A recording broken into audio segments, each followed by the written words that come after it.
Channels for choosing the news to be informed in Africa and the world will open in Zimbabwe, where concerns are growing about the whereabouts of three female opposition officials. They were reported to be arrested yesterday. The three are supporters of the opposition movement for Democratic Change Party. They have been staging a demonstration over worsening hunger in the country. Police denied holding the activists in their custody and said law enforcement agents wanted to interview the activists in connection with the protest that drew a few dozen people.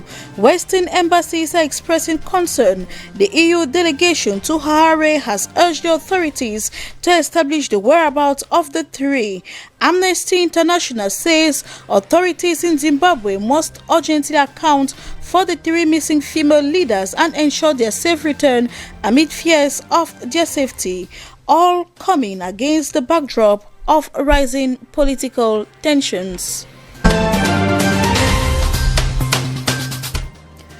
Burundi is expelling the country's top World Health Organization representative and three other members coordinating the coronavirus response to leave the country. In a letter dated May 12 and addressed to WHO Africa headquarters, the Foreign Ministry said the four officials are declared persona non grata and, as such, must leave the territory of Burundi by this Friday.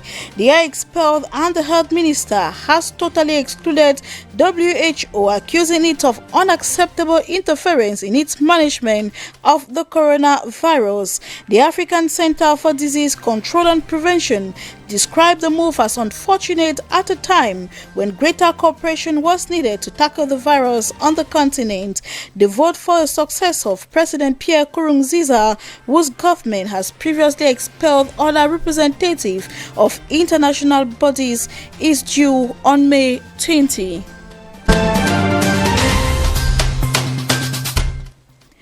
In Eritrea, activists have sued the European Union and asked it to halt 80 million euros in aid to the East African nation, saying the money funded a scheme built on forced labor.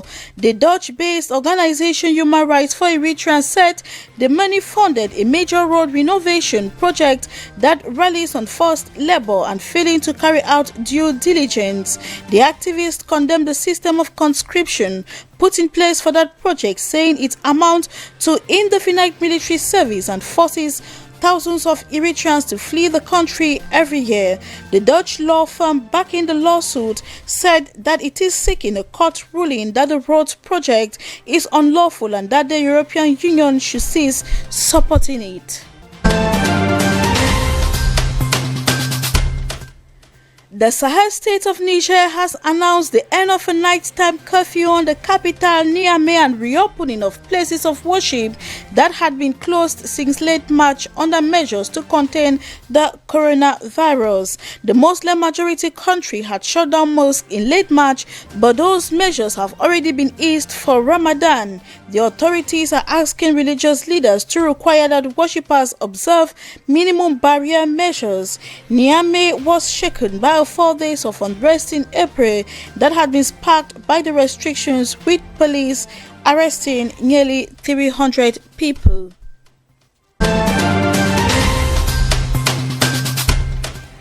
Over to Europe, whistleblower Rick Bright warned on Thursday that the United States lacks a plan to produce and fairly distribute a coronavirus vaccine when it becomes available. He told a congressional panel that the nation could face the darkest winter in modern history unless leaders act decisively.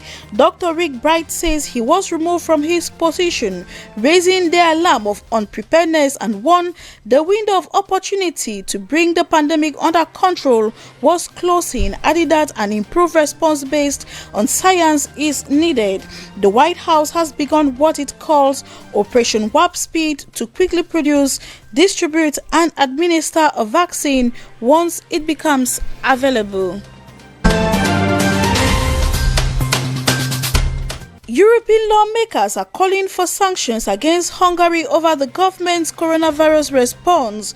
Brussels says Budapest is using the COVID-19 pandemic as an excuse to grab power. Last month, the Hungarian parliament passed an emergency law that allows Prime Minister Viktor Orban to cite parliament and jailed everyone convicted of spreading fake news. Now MEPs are saying Hungary should lose its EU funds. EU had to step up its action and create a meaningful reform in Hungary. An over €1 trillion recovery fund was being discussed.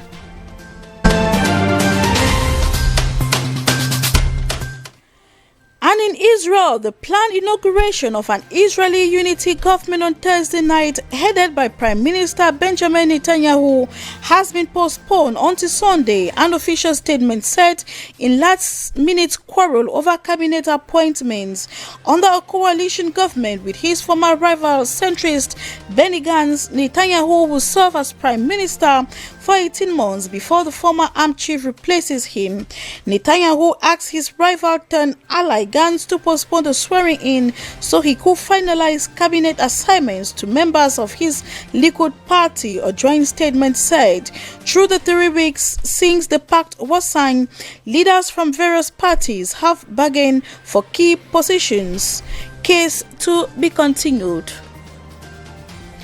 That's it. Thank you for watching the news on DBS television. Do so again if you can. Until we meet again, take care.